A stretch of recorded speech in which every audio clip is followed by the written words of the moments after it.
Dear students, good morning. To start with yesterday, we have discussed the main features of our constitution. It qualifies, it is the longest written constitution in the world. Our constitution was adopted in the Constituent Assembly on 26th of November 1949. As we know, we got independence on 15th August 1947. India became a republic on 26th January 1950. Then only the Constitution of India became effective and came into be known as Sovereign Democratic Republic. I told you that one of the dynamic features of our Constitution is its strength to modify itself through amendments within its basic framework and without surpassing its basic features. Remember, when adopted, the paraphernalia used in the preamble was to constitute India into a sovereign democratic republic.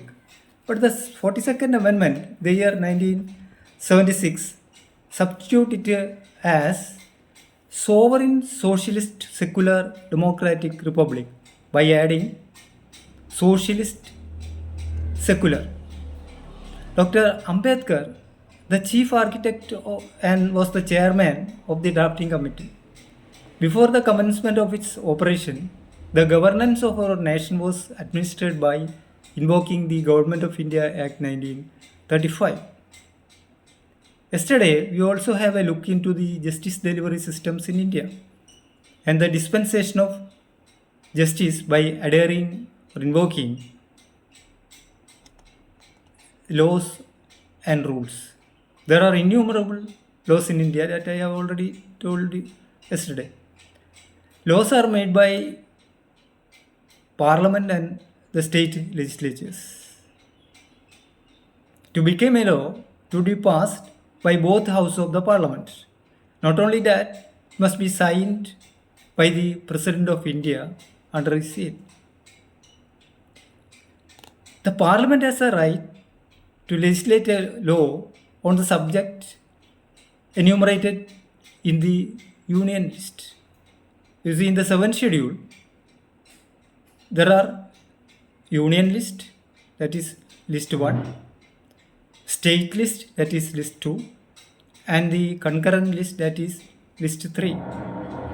State legislatures have the power to make laws on the subject enumerated in the state list, that is list 2, in the 7th schedule, subject to the inclusive and exclusive clauses of Article 246 of the Constitution of India. You see, the article concerned regarding the competence of legislation contained in Article 246 of the Constitution of India. These are called law made by the respective legislatures. That is, a legislature made laws or laws made by the Parliament and legislatures. That is a set of law that we have discussed yesterday.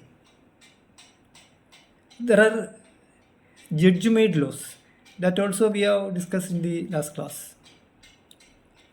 A judge-made law become also a law enforceable by all courts, high courts, and the apex court itself, if it is not overruled by a larger bench, and other subordinate courts.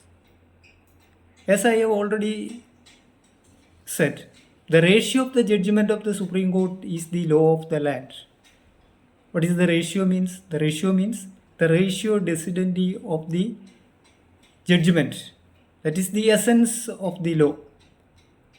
That is the essence of the judgment, which also become a law as per the Article 141 of the Constitution. Then comes the customary laws. What is customary law?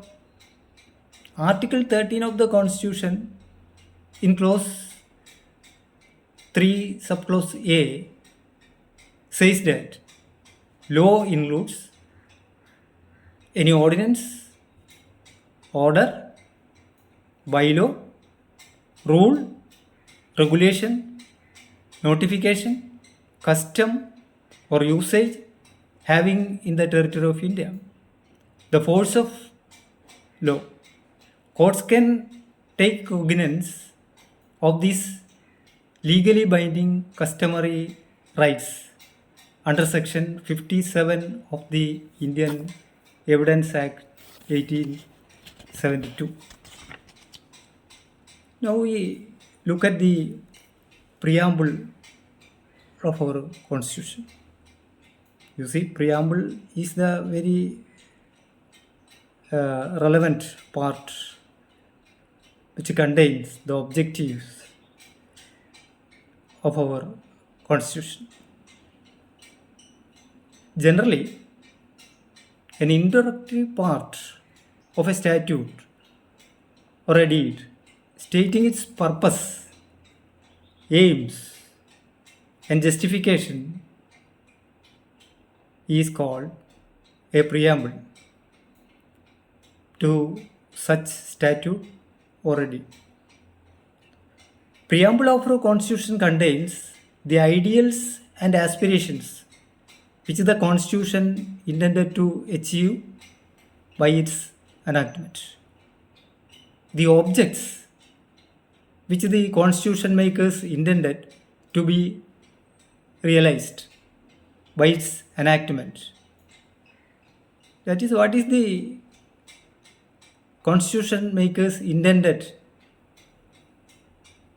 when framing this constitution. It contains the recital of facts or state of the law which is proposed to legislate. It states the object and policy of the legislation or the evil or inconvenience it seeks to remedy. When the language used in an enacting provision of the constitution which is capable of more meanings, then the courts look into the objects and policies recited in the preamble to clear any doubts. That is the preamble, you see. Now we look at the very preamble of the constitution, how it is, how it reads. Constitution India, preamble. The preamble is the soul of our constitution. Soul of our constitution. Though our constitution is the longest constitution in the world, all its essence is squeezed and evoked to one paragraph containing only 85 words. Now we look into the preamble as it reads.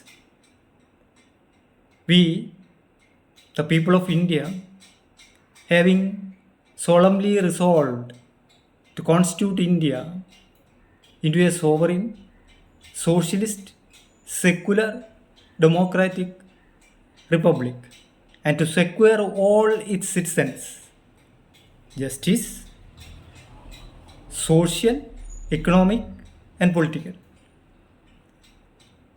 Secure all its citizens liberty of thought, expression, belief, faith, and worship.